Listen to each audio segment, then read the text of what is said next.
নমস্কার। আমার কাছে দূরে দেশে বিদেশে ছড়িয়ে থাকা সকল শ্রোতা বন্ধুকে অনেক অনেক স্বাগত জানাই audio story with Moumita YouTube চ্যানেলে। আজ এই চ্যানেলে আপনাদের পড়ে শোনাবো প্রখ্যাত সাহিত্যিক সুনীল গঙ্গোপাধ্যায়ের লেখা একটি অসাধারণ ছোট গল্প, একটি টান টান গল্প, যে গল্পটি শেষ না হওয়া পর্যন্ত আপনাদের এক মনে শুনে যেতে হবে, এক নিঃশ্বাসে শুনে যেতে হবে। গল্পের নাম সাঁকো। শুনতে থাকুন আজকের গল্প সাঁকো।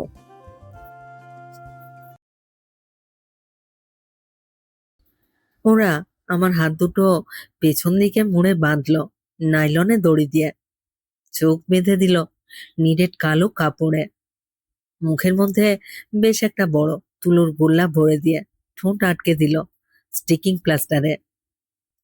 তারপর বুঝতে পারলাম দু তিনজন লোক আমাকে উঁচু করে তুলে বেশ খানিকটা বয়ে নিয়ে গিয়ে দাঁড় করিয়ে দিল একটা কাঠের তক্তার উপরে।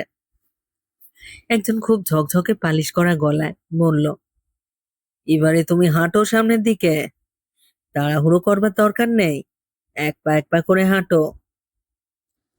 আমি এক পা বুলিয়ে দেখলুম কাঠের তক্তাটা মাত্র বিঘতখানেক চওড়া, তলার দিকে শূন্যতা।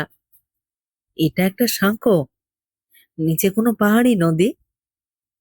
জ্যোৎস্নাহীন রাতে আমরা আসছিলাম একটা পাহাড়ি রাস্তা দিয়ে। গাড়ি থেমেছিল একটা জঙ্গলের মধ্যে। এমন নিস্তব্ধতা যে বাতাসেরও কোনো শব্দ নেই। যেন আমার মনের কথা বুঝতে পেরে আততায়ীদের একজন হেসে বলল, হ্যাঁ, এটা তিস্তা নদীর উপর একটা অস্থায়ী সাঁকো। জল প্রায় 500-600 ফুট নিচে। যদি পা পিছলে পড়ে যাও সঙ্গে সঙ্গে ছাতু হয়ে যাবে, তোমাকে আর খুঁজেও পাওয়া যাবে না। আমি বুবু শব্দ করে বলতে চাইলুম, আমাকে এই সেতুটা পার হতে বলছো কেন? সে ঠিক বুঝতে পেরে বলল, এটা একটা খেলা। আমি ওইভাবেই আবার বললুম, এই খেলা যদি আমি খেলতে না চাই? সকৌতুক উত্তর এলো, তাহলে তোমাকে ঠেলে ফেলে দেওয়া হবে, তুমি গড়াতে গড়াতে পড়বে, আমরা সেটা টর্চ ফেলে দেখবো।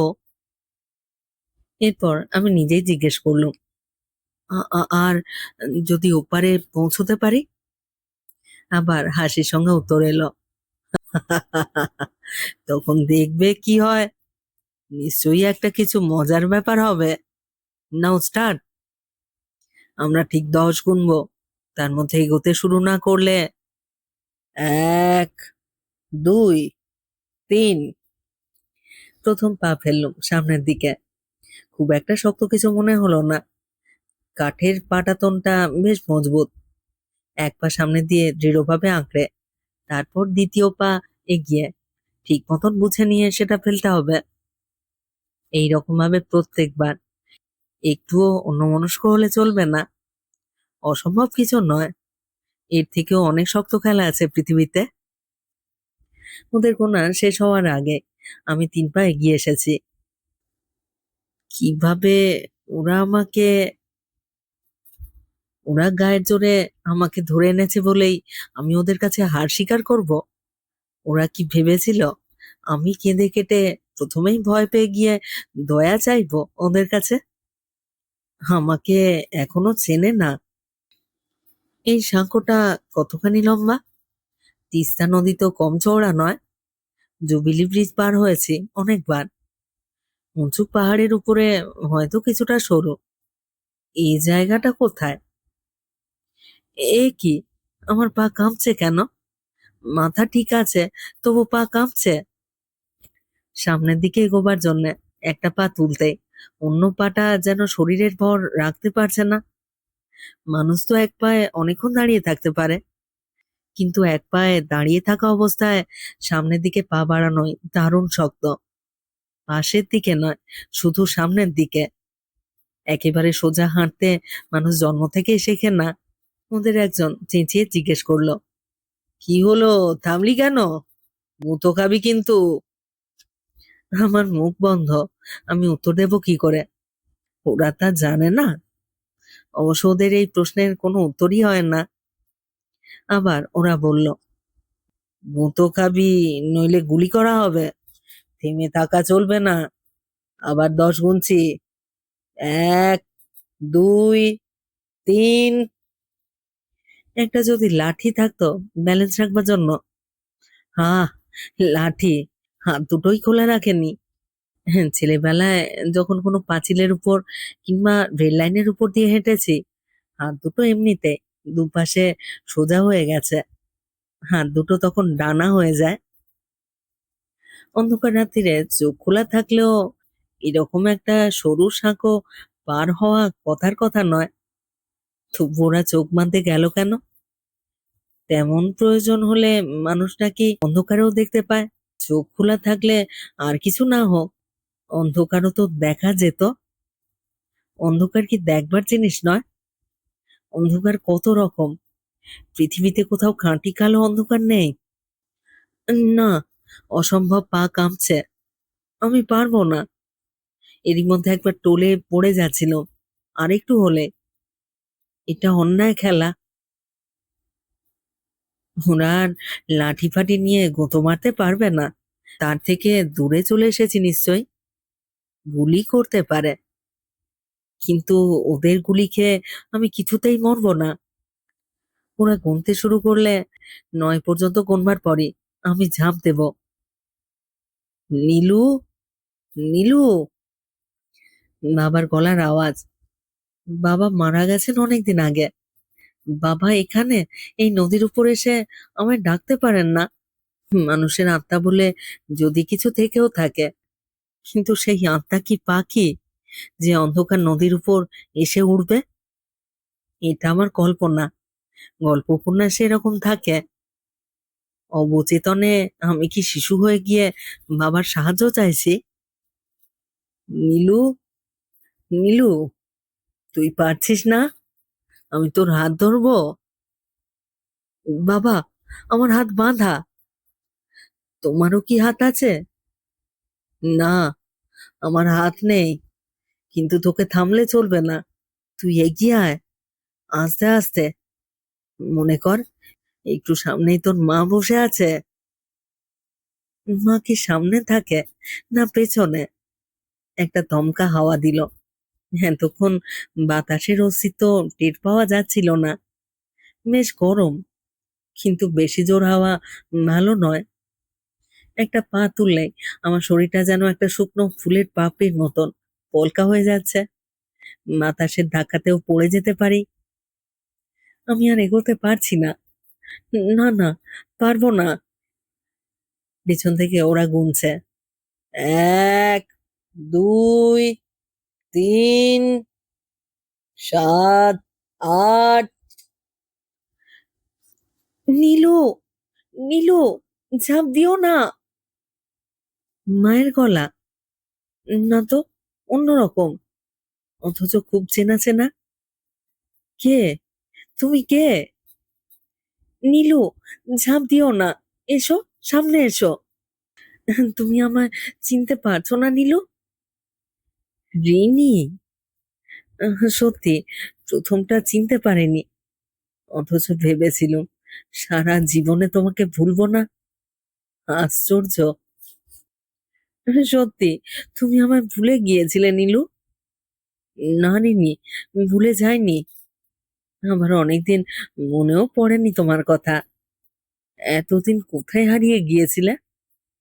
আমি তো হারিয়ে যাইনি, তুমি অনেক দূরে চলে গেলে। রিনি, আমার চোখ বাঁধা, তোমাকে দেখতে পাচ্ছি না। তুমি কি আগের মতোই আছো? ঘুঘু পাখির চোখের মতন অবাক অবাক ভাব, একটা উড়ন্ত পালকের মতন তোমার শরীর। কথা বলো না নীলু, এগিয়ে এসে আমার হাত ধরো। আমি পারছি না রিনি, আমি আর পারবো না। এই দেখো না, একটা পা তুলতে কতক্ষণ সময় লেগে যাচ্ছে। তুমি এক সময় তোমার সবকিছু ছেড়ে আমার দিকে ছুটে এসেছিলে। আমি আমি ছুটে গিয়েছিলাম, না তুমি আমাকে চুম্বকের মতো টেনেছিলে? এখন আবার সেই রকম ভাবে টানতে পারো না? মাঝখানে কতগুলো বছর নিল। না নিল, তুমি সামনাসামনি না গিয়ে পাশ ফিরে হাঁটো। দেখো, তাহলে পা তুলতে হবে না। একটা পা ঘষে ঘষে এগোবে, পা কাঁপবে না। আমি হাত বাড়িয়ে আছি তোমার দিকে। তাই তো, পাশ ফিরে হাঁটা কিছুটা সহজ লাগছে। রিনি, তুমি কি করে জানলে? তোমাকে কি এরকম সাঁকো পার হতে হয়েছে কখনো? আর কোনো উত্তর নেই। রিনি আসেনি। আবার অবচেতন। আমি পাশ ফিরে হাঁটার বুদ্ধিটা রিনি দিয়ে গেল, না আমি নিজেই উদ্ভাবন করলুম? বহুদিন রিনির কথা মনে পড়েনি। রিনি হারিয়ে গেছে, নাকি আমি দূরে চলে গেছি? একসময় রিনির খুব কাছে পৌঁছানোর জন্য সাংঘাতিক ব্যাকুলতা ছিল। কত আছে। রোদ্দুর যেমন বহু লক্ষ মাইল দূর থেকে ছুটে এসে মানুষের শরীরের উপর ঝাঁপিয়ে পড়ে, তারপর শরীরের প্রতিটি রোমকূপ দিয়ে ভিতরে চলে যায়, অন্ধকার মজ্জা মাংস শিরার রক্তে আলো জ্বালিয়ে দেয়। সেই রকম। না, আমি আলো জ্বালিনি, রিনি জ্বালিয়েছিল। এক চিল ডাকা দুপুরে ওদের বাড়ির একতলার বসবার ঘরে রিনি আমার চোখের সামনে ওর একটা হাত তুলে বলেছিল, এই আঙুলের ডগায় কি আছে বলো তো? আমার মনে হয়েছিল সেখানে থেমে আছে অনন্ত মুহূর্ত। তবু আমরা পরস্পরকে হারিয়ে ফেললুম কি করে? আর রিনিকে ছাড়বো না, এবার রিনিকে পেতেই হবে। মনে করা যাক, এখান থেকে ঠিক 10 পা দূরে দাঁড়িয়ে আছে রিনি, সেই আঙুলটা তুলে। আমায় ওই পর্যন্ত যেতেই হবে। নীলু, আমি কিন্তু ঠিক 10 পা দূরেই দাঁড়িয়ে আছি। তুমি গুনে গুনে পা ফেলে এসো। রিনি, তোমার কাছে পৌঁছলে তুমি আমার চোখের বাঁধনটা অন্তত খুলে দেবে। তোমাকে একবার দেখবো। তোমার চোখ বাঁধা আছে, তাতে এক হিসেবে ভালোই হয়েছে নীলু। নিচের দিকে তাকালে তোমার মাথা ঘুরে যেত। নদীর জলে একটু আলো চিকচিক করছে, অনেক নিচে। নিচের দিকে তাকাবো না, শুধু তোমার আঙুলের ডগাটা আর একবার ভালো করে দেখবো। এই 10 পা যেতে আমার পা কাঁপলো না। রিনি সেখানে নেই। কিসের শব্দ?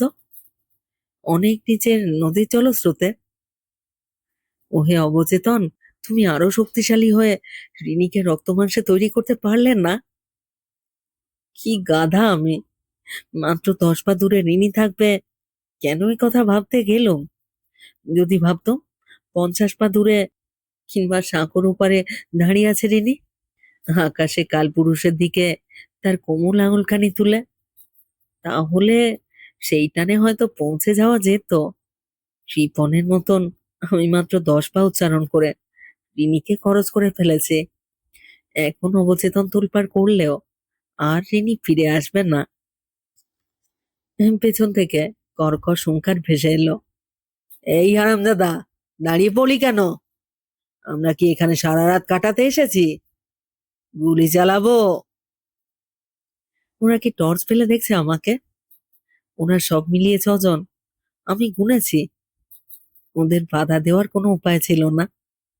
ওরা কি অপেক্ষা করে আছে কখন আমি পড়ে যাব? কিংবা ওরা নিজেদের মধ্যে বাজি ফেলেছে? সিনেমায় এরকম দৃশ্য থাকে, হঠাৎ একবার পা ফসকে পড়ে যায় নায়ক, দর্শকদের বুকে ধড়াস করে ওঠে। নায়ক কিন্তু সত্যি সত্যি পড়ে যায় না, শেষ মুহূর্তে ধরে ফেলে এক হাতে, ঝুলতে থাকে। তলায় হাঁ করে আছে কুমির। নায়ক সেই অবস্থাতেও উঠে আসে কায়দা করে। আমি তো পড়ে গেলেও ধরতে পারবো না, আমার হাত বাঁধা। মুখ দিয়ে কাঠটাকে কামড়ে ধরারও উপায় নেই। আমার এক চুলও ভুল করলে চলবে না। তাছাড়া আমি নায়কও নই, এটা সিনেমা নয়, এটা বেঁচে থাকবার আপ্রাণ চেষ্টা। বাঁচতেই যে হবে তার কি মানে আছে? একটা কুঁড়ে ঘরের চাল থেকে ঝুঁকে পড়া রোমস হালকা সবুজ লাউ ডগায় বসে আছে, একটা লালচে রঙের ফড়িং। তীর তীর করে কাঁপছে তার ডানা। কি নিশ্চিন্ত, কি নিশ্চিন্ত ও আনন্দময় তার বসে থাকবার ভঙ্গি।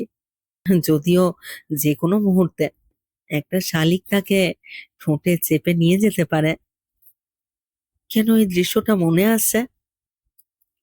আর কত দূর যেতে হবে? অর্ধেক এসেছি কি? একটা মুহূর্ত যদি লাফ দিয়ে পড়ি, তাহলে আর কোনো যাতনা সহ্য করতে হবে না। অনেক উঁচু থেকে পড়লে বাতাসের চাপেই নাকি নিঃশ্বাস শেষ হয়ে যায়। অন্য যে কোনো মৃত্যুর চেয়ে নদীর বুকে হারিয়ে যাওয়া অনেক ভালো।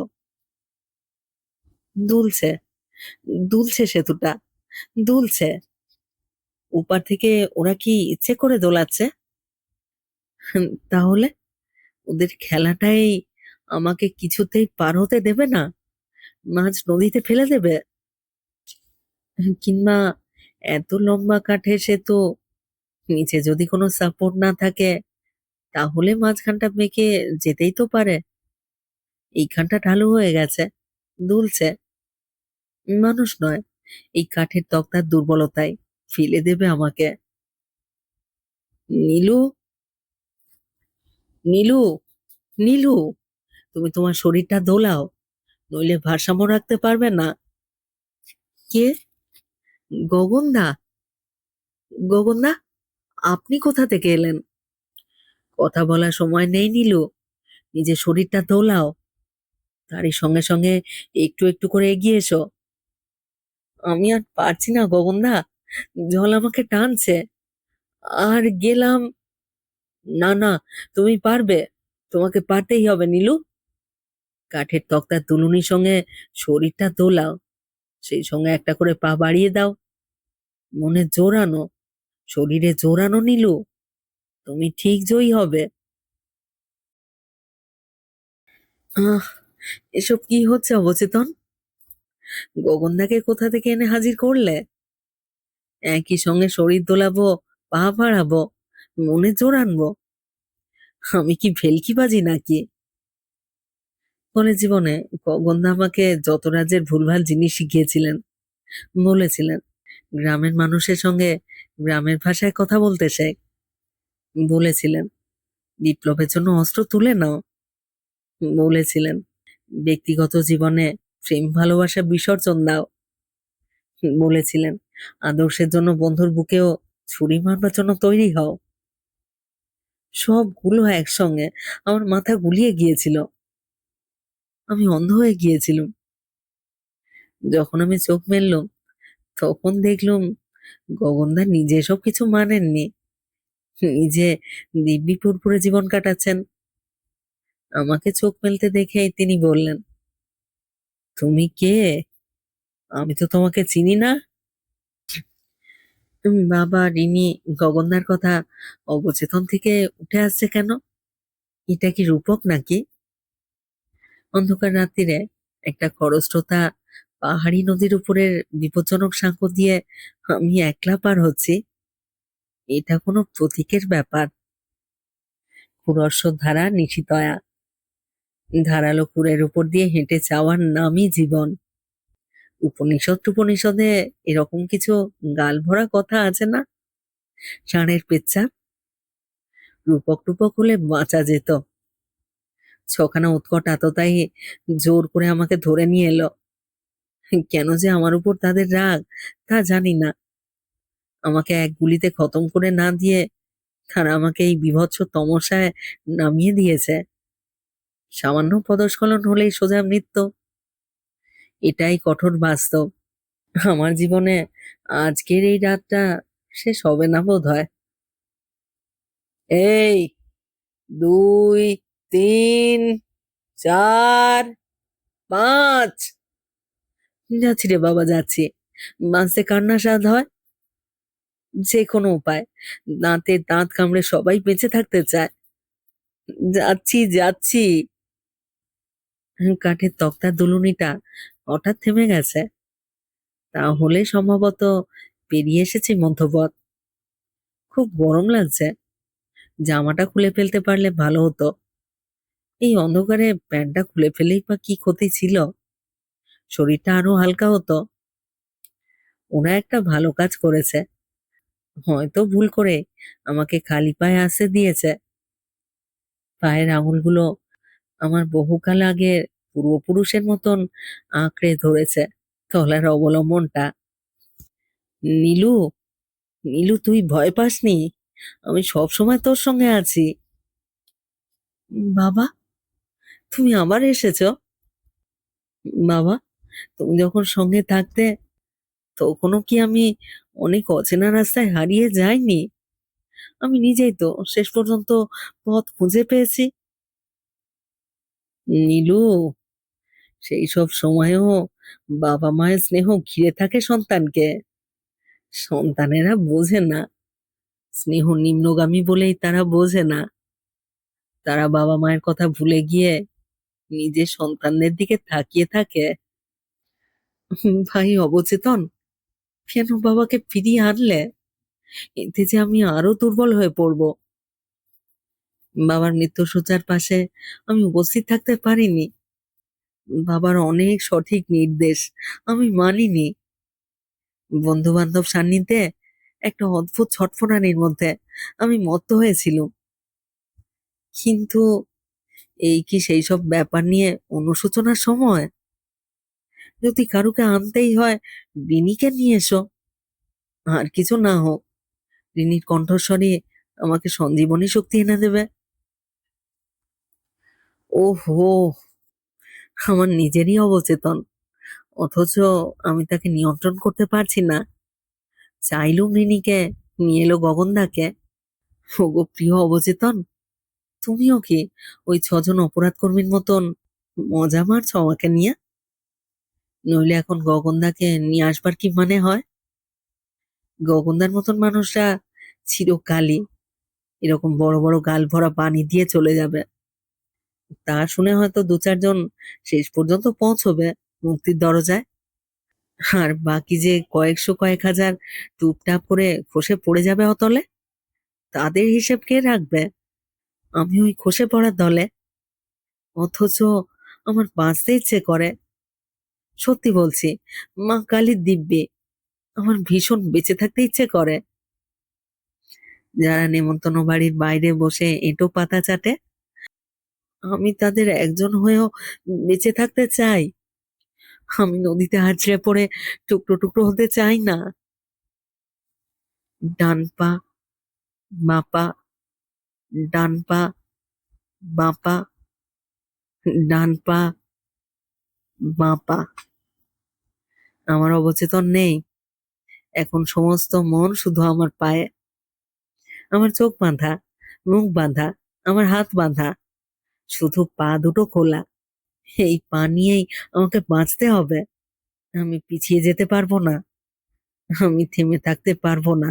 ওরা রাইফেল উঁচিয়ে টর্চ ফেলে কি এখনো দেখছে আমাকে? আর কত দূর, কত দূর, কত দূর! আমি অনেকক্ষণ ধরে হাঁটছি। কাছেই যেন গলার আওয়াজ শোনা যাচ্ছে। সত্যি সত্যি মানুষের গলা, অবচেতন নয়। পিওর অ্যান্ড সিম্পল বাস্তব। আমি কি তাহলে পৌঁছে গেছি, বেঁচে গেছি? ব্রিজের এপারেও মানুষ আছে, তারা কথা বলছে। ভাগ্যিস ওরা আমার কানও বেঁধে দেয়নি, আমি স্পষ্ট শুনতে পাচ্ছি। একজন বলল, বাক আপ, বাক আপ, এসে গেছে, এসে গেছে, আর কয়েক পা। আর একজন বলল, মাই গড, সত্যি হারামজাদাটা পৌঁছে গেল। আর একজন বলল, ওনাট ইজ 2-4, আমি বলেছিলাম না, প্রাণের টান বড় টান, এই শালা ঠিক পার হয়ে যাবে। আমার বাজির টাকা দিতে হবে কিন্তু। আমি থমকে গেলাম। কণ্ঠস্বরগুলো আমার চেনা। এরাই ওপারে ছিল, এরাই আমাকে জোর করে ধরে এনেছে। কাছাকাছি আর কোনো সুবিধাজনক নিরাপদ সংক্ষিপ্ত সেতু নিশ্চয়ই আছে, তা দিয়ে ওরা পেরিয়ে এসেছে। সেই সব সেতু সন্ধান এমনকি এই অন্ধকার রাত্রিরেও ওরাই শুধু জেনে যায়। ওরা সবকিছু সহজে পায়। ওদের একজন বলল, থামলি কেন রে? এবার জোর কদমে চলে আয়, আর কোনো ভয় নেই। অন্য একজন বলল, এই লোকটা যে কামাল করবে ভাবতেই পারেনি। এ- একে একটা কিছু পুরস্কার টুরস্কার দেওয়া উচিত। আর একজন বলল, নিশ্চয়ই নিশ্চয়ই, আমরা স্পোর্টসম্যান স্পিরিট দেখাতে জানি। ও এই পাশের মাটিতে পা দিলে ওকে উইনার বলে ডিক্লেয়ার করব। ওরে, তুই কি চাস? 1.5 বিঘে জমির উপর বাড়ি, ফরেন ট্রিপ, ওষুধের এজেন্সি, রাস্তা তৈরির কন্ট্রাক্টরে? কি চাস বল? আমার পা দুটো ঠকঠক করে কাঁপছে। ছেলেবেলায় একটা কথা শুনেছিলাম, খেজুর গাছের 3 হাত। সাধারণ লোকের পক্ষে খেজুর গাছ বেয়ে ওঠাই শক্ত, সবচেয়ে শক্ত শেষ 3 হাত ওঠা। তীরে এসে যেমন তরি ডোবে। আমি আর এগোতে পারছি না। না, আর এক পাও বাড়ানো যাবে না। আমার অবচেতন বলল, যা, এ কি করছো মাইরি? এখানে সাগরতলায় জল নেই, মাটি। তুমি এখন এক দৌড়ে পার হয়ে যেতে পারো। আমি হেসে পেছন ফিরলুম। ওপারে পৌঁছলে লোকগুলো আমাকে কিছু পুরস্কার দেবে বলেছে। এটা ওদের খেলা। সবাই বাঁচতে চায়, আমিও বাঁচতে চাই, কিন্তু বেঁচে থাকার মধ্যে একটা আত্মগরিমা থাকবে না? তা না হলে শুধু পোকামাকড়ের মতন, শুধু একটা বাস্তব জীবন। কেউ সামনে একটা গাজরের টুকরো ঝুলিয়ে রাখবে, তাই দেখে ছুটে যাওয়া। আমাদের ওদের নিয়মে খেলতে হবে। আমি উল্টো দিকে ফিরে পা বাড়াতে ওপারের লোকজন হই হই করে বলে উঠল, আরে আরে, লোকটা পাগল হয়ে গেছে নাকি? ওরে গাধা, কোন দিকে যাচ্ছিস? এদিকে আয়, দৌড়ে আয়, তুই তো বেঁচে গেছিস। আমার মুখ বন্ধ, তবু আমি বললুম, এবার শুরু হবে আমার নিজস্ব খেলা।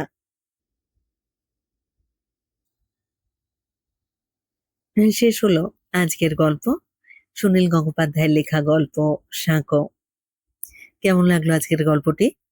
যদি ভালো লেগে থাকে একটি লাইক করবেন এবং গল্পটিকে আপনাদের প্রিয়জনের মধ্যে শেয়ার করে দেবেন। আর যারা নতুন শুনছেন, যারা এখনো এই চ্যানেলটি সাবস্ক্রাইব করেননি, তাদের কাছে অনুরোধ, আপনারা অবশ্যই চ্যানেলটি সাবস্ক্রাইব করে আমার সাথে থেকে নিয়মিত শুনতে থাকুন নতুন নতুন বাংলা গল্প। আর হ্যাঁ, এই লেখকের আরো যে গল্পগুলি আমি আমার চ্যানেলে পড়েছি, তার প্লেলিস্ট আপনারা গল্পটির ডেসক্রিপশন বক্সে পেয়ে যাবেন। সেখান থেকে না শোনা গল্পগুলি শুনে নিতে পারেন। আপনাদের মতামত কমেন্ট বক্সে জানাতে থাকুন। আপনাদের মতামতের অপেক্ষায় রইলাম। সবাই খুব ভালো থাকুন, সাথে থাকুন। ফিরে আসছি খুব শীঘ্র নতুন গল্প নিয়ে।